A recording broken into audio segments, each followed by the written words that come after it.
মনে রাখবেন ভাঙ্গা জিনিসগুলোকে আল্লাহ এমনভাবে সুন্দর করে নতুন করে সাজাবে, আপনাকে এমন সুন্দর জীবন দান করবে, যারা আপনাকে নামাতে চেয়েছিল তারা আপনি পর্যন্ত আর পৌঁছাতে পারবে না। সুবহানাল্লাহ।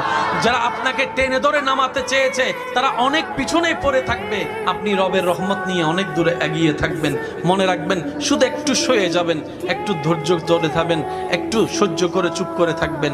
যত সইবেন তত পাইবেন, যত সইবেন তত পাইবেন।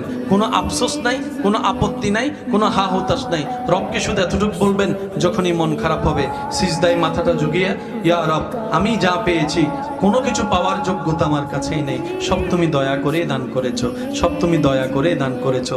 একটা জিনিস পাওয়ার যোগ্যতা আমার নাই, এই চোখ পাওয়ার মতো যোগ্যতা আমার কাছে নেই, এই কান শোনার মতো কান আমার কাছে নেই। আল্লাহ, কোনো কিছুরই পাওয়ার যোগ্যতা নাই, তুমি দয়া করে দেখার জন্য দুইটা চোখ দিয়েছো, তোমার দরবারে শুকরিয়া। সুবহানাল্লাহ।